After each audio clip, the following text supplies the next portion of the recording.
On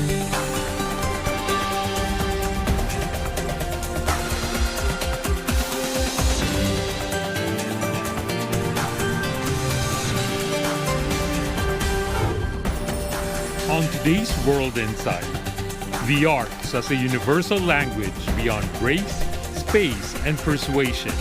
Inspiring insights from 3 female artists on their artwork's mass appeal.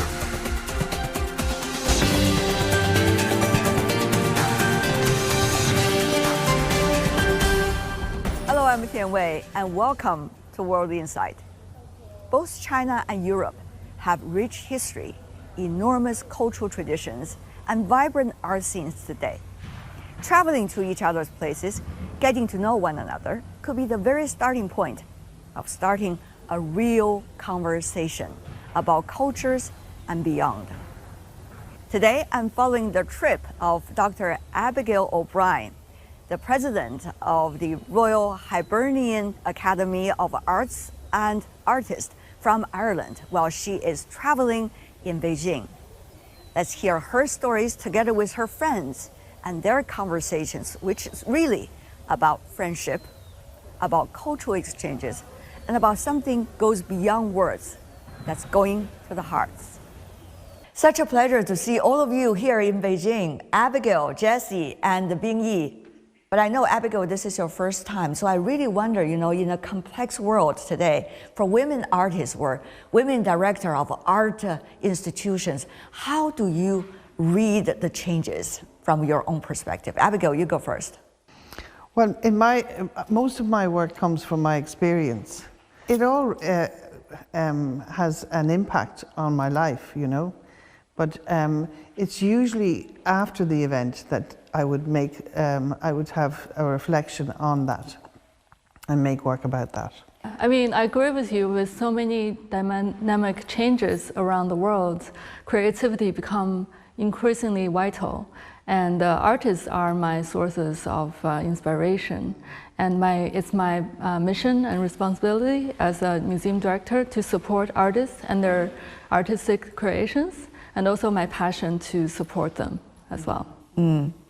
So for example, the show that you put on recently, would it reflect more the dynamism of today, or do you, particularly intentionally selecting your themes and the kind of works that are being shown here? Right, so we have 3 pillars in our curatorial program: contemporary arts, art and design, and art and technology. So for example, last year we put on the 4th edition of our art and technology biennial called The Future of Today to Your Eternity, curated by a female curator based in New York. And it's really a reflection on how AI impact our society and everyone with, changing a lot of our lives. And so the artist creates actually more than half of them are female artists coming from all over the world, and they really reflect on how technology changed our life and how the warning about us to look at it in more rational sense. I think it is through connection. I remember the first time when I met Abigail, we just had this instant connection. And it is so rare to be able to have that privilege to be so profoundly connected to somebody. I wouldn't say necessarily it's all women, but it's a very feminine, tender, deep, and daring, brave. We are responsible for our connections. We are responsible for our feelings. We are. What about from your home country? Since you are running this institution of 55 artists, the most well-known of your country, how are they looking at it? There's quite a big debate in the country. Some people think that it'll be the next best thing. And I was talking to someone the other day who believes it's the next frontier, that human beings are going to disappear and AI will take over, okay? We had a piece of work in the Academy in last year's summer exhibition, and that caused quite a stir, because it was probably the first piece of AI that anyone had seen in the country, you know. So there was a fascination with it. And yes, it was a very interesting piece of work. It wouldn't have been in the exhibition otherwise. But it has a particular place, I think. It was quite an intellectual work. Does that bring some kinds of detailed discussion about AI and how artists would function, how art will be created? What is the relationship between artists and technology? And what is the relationship between technology and many of the things we're experiencing today, geopolitics, economic changes, social dynamism and things like that? I'm over here, as you know, for 10 days. And one of the things I've been able to do is work with a 3D sculptor, fabricator, okay?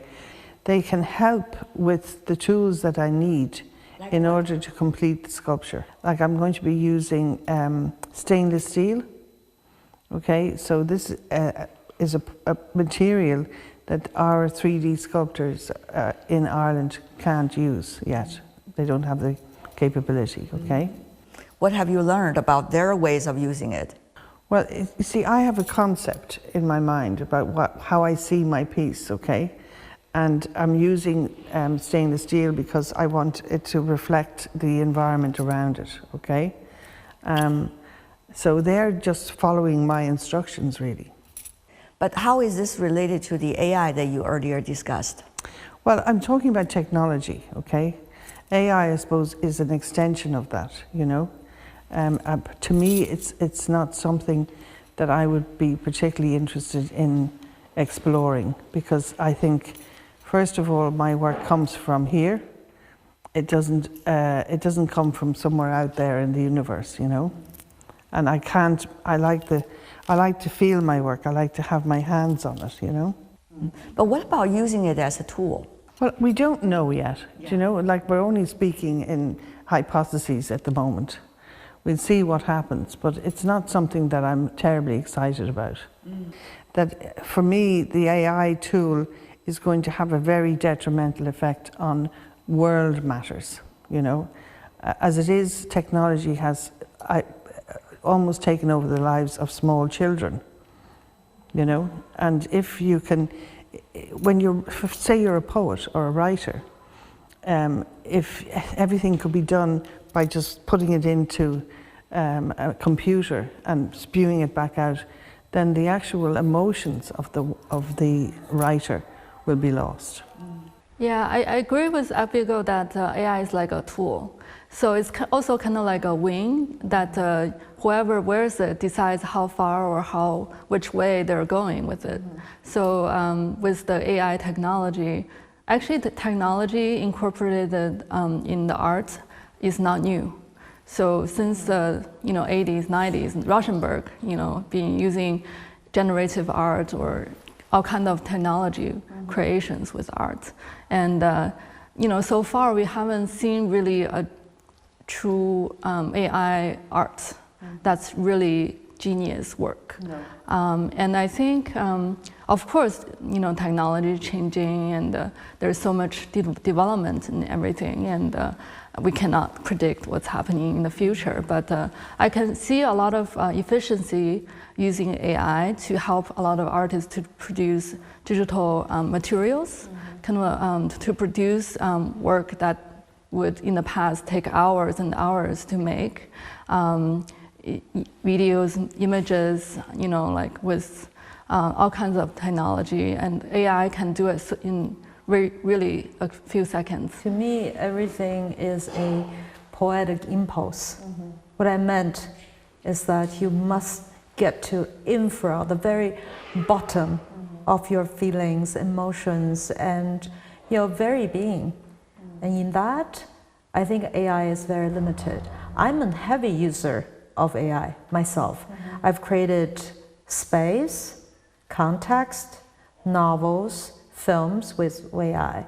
But I've come to conclude that there's one limitation of AI that is so obvious, that is the particles. There's only one kind of texture of image we could generate with AI. Does that make sense? Because the particles of the screen is evenized.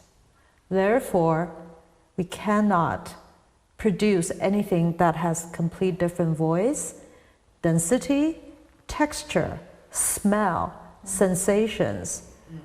Fundamentally, AI is even because the particles must be even unless we generate a kind of screen that varies in the even nature of the particles. But that is impossible because it will not vary according to emotions. Abigail is here to more interact with the Chinese art scene.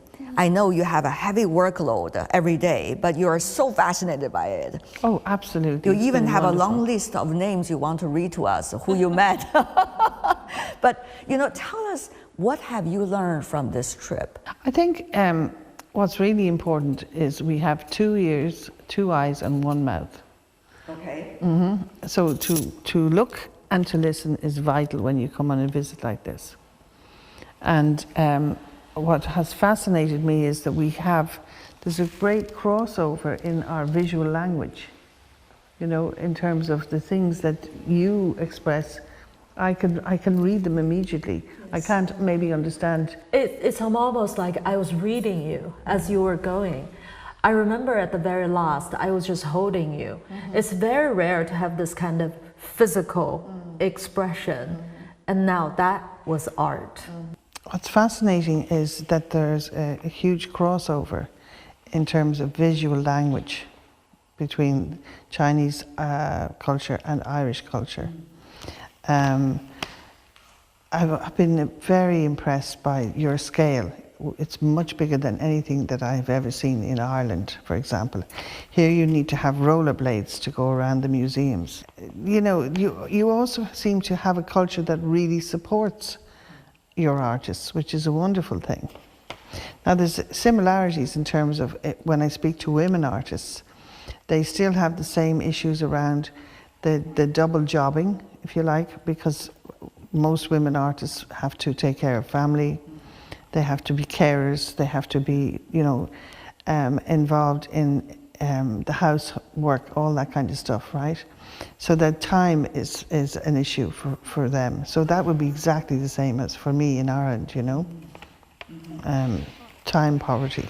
Bing Yi has some recently wonderful works, that involve a lot of cultural understanding. For example, that of China's. Bing Yi, would you like to share your thoughts with us? Okay, so when I was throwing ink bombs and flying the helicopter, in that stage, that was about 10 years ago, I thought of art as an explosion. And 5 years ago, when I created the waterfall to regeneration waters in the mountains, I thought of art as being with nature. And this time, I created a Song Dynasty travel through 11th century, 12th century. I thought about art as time. But when Sandra and Abigail showed up in the gallery, I realized art is encounter, like today. Jessie, I'm sure you also have a say in terms of the cultural understanding and also learning and nurturing each other's culture. Right. So the first psychology law of psychology is each person is different, and everyone's individual is different, and also the culture is different. How we grew up in the environment we grew up in, and also the lifestyle everyone chooses. So I think it's a lot about communication through their work and telling the story. And of course, as a museum institution, we help them to tell their story and build the context, and also communicate it with the visitors.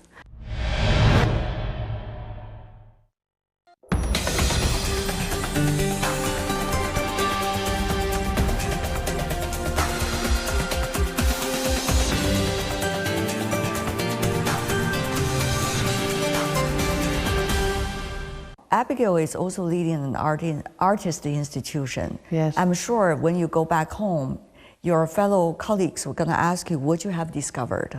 I have a library of books to bring with me because everywhere we went, we were gifted these amazing catalogues, which is wonderful because the pictures will speak better than I could, Yeah. you know. We imagine there's going to be a much greater difference than there is. You know, the themes are similar.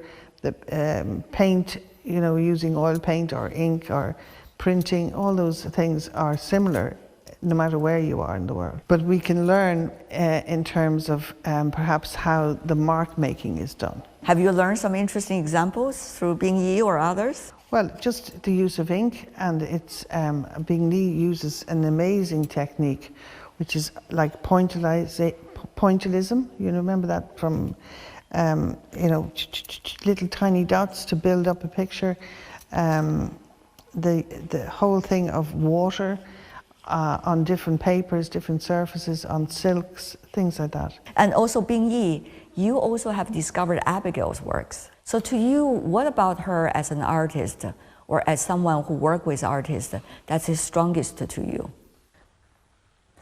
As an artist, I think the very boundary of feeling and energy and frequency, whether you can be in sync with the other person, is critical to me. So we just looked at each other. I could feel her.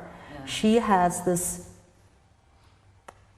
generosity in her understanding, her willingness to go beyond the assumptions or the habits or the taught and given ideas. She's open. Her heart is widely open. I'm very moved by that. By the way, is that important for an artist? How important it is? How to cultivate yourself so that you can open your heart? When you're standing in front of a piece of art, right, a work of art, most people give the work of art 5 seconds. Now that's very unfortunate because in 5 seconds, you know, you can take nothing in. So I go back to that point about slowing down, about taking time, about giving yourself permission. Because we live in this really, I mean, Beijing, everything is flying past you. And you see everybody on their phones, you know, there's so much kind of anxiety around the visual culture, I think, you know. And it would be wonderful to see people coming into an exhibition as with Bing Li's work, right? And they just stand and observe. Give themselves 5 minutes. What's 5 minutes, you know? And then you can start to absorb what it means to you, what the piece of work means to you. And you will have a photograph or something, I'm sure, to show the viewers. And maybe you could leave it on for 5 minutes and they could just take it in. So Jessie, I guess that's a story you are very familiar with, right? As an art institution director, how to make sure your audience will tell themselves. I think the Chinese contemporary art scene has grown like really quickly over the past, only the past 40 years. And I can really tell over the past 5 years, the visitors are becoming more and more sophisticated. Yes, you're sophisticated. Right. And they're really getting more and more educated about contemporary art and how to look at art. And there's less fear, I think, around. Yeah. Because certainly in Ireland, in the past, there would have been a slight suspicion that we were trying to pull something fast, you know what I mean, and do something funny, right? But now the people are much more educated, obviously, and more sophisticated, and they can accept things, and they have these aha moments more, you know?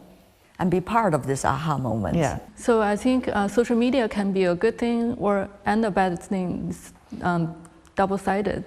So people like to share images of what they saw at the exhibitions or you know, but it doesn't replace the real experience and you have to come in to see it. Right, right. And sometimes you have to walk into that work. Art is an all-immersive experience which almost removes the notion of space or time. Once you're deep in it, you become your total being, which deletes almost the relevance of the context. The reason why I said it is about the wave, the frequency, the energy, because in that very moment, you don't even realize where you are. And that's what we do for our audience. Beautifully said. Abigail, you were also interacting with many Chinese artists during your trip. Give me some examples that if you can duplicate for us right now. Ling Chem Yao, okay. I found a pioneering female Chinese artist. I found her work to be really impressive. Beautiful work. She makes a lot of work with embroidery, which of course is a very strong time-based practice. And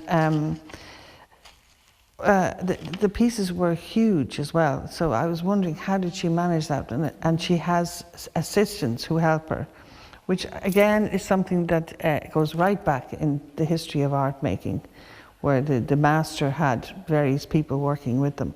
And she is the one, though, who always makes the final decision about whether something is right or wrong. Yeah, I mean, she was describing the life of women in her work, which is very strong in the sort of thing that I am interested in. And what do you mean by strong? Any points that hit you at the moment? Well, just in terms of as women artists, you know, how we are valued is very important to me.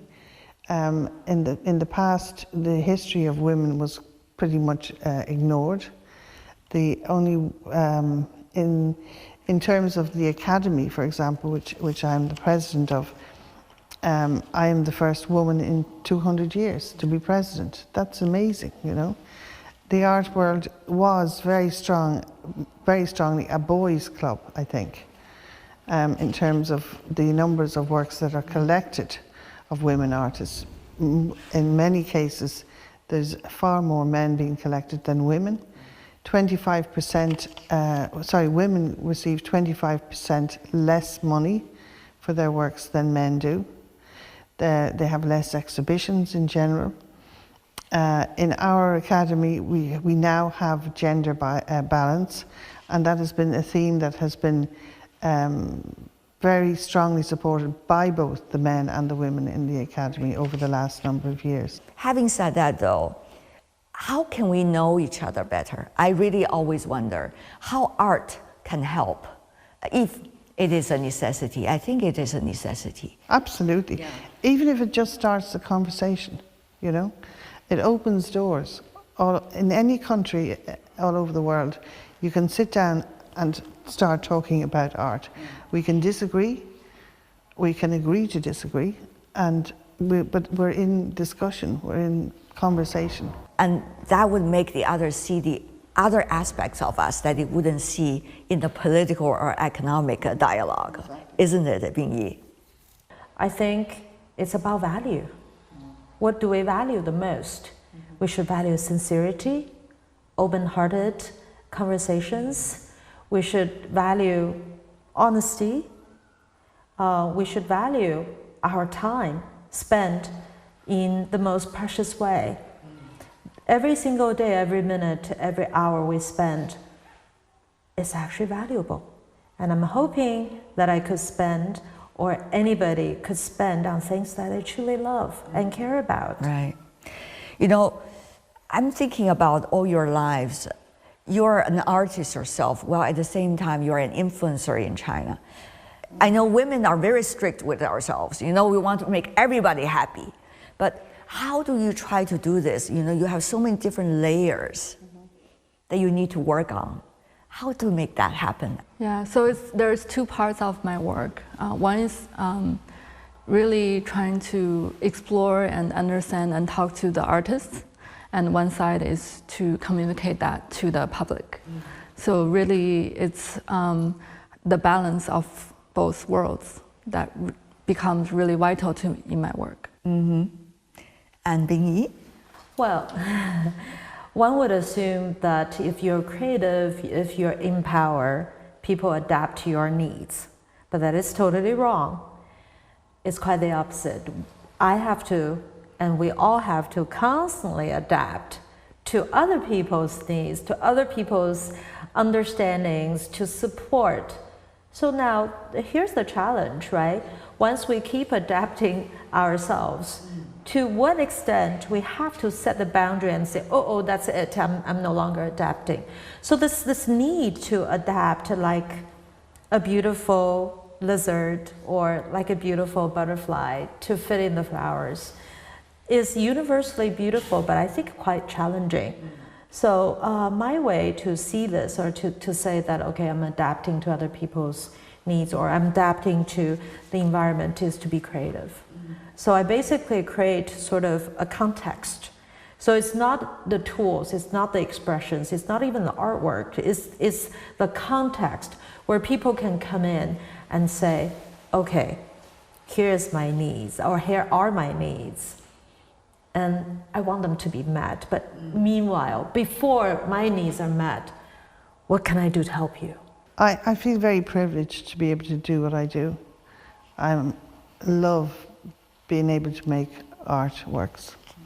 I've been doing that since I was tiny, you know, and it's just second nature to me, so I can't imagine doing anything else.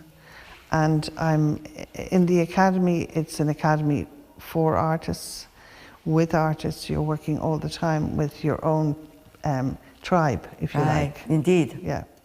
So that's really important, and it's a great support. It's not so much a network in the context of today's idea of networks, you know, that you're getting something, you're giving in terms of the network as a person in the academy.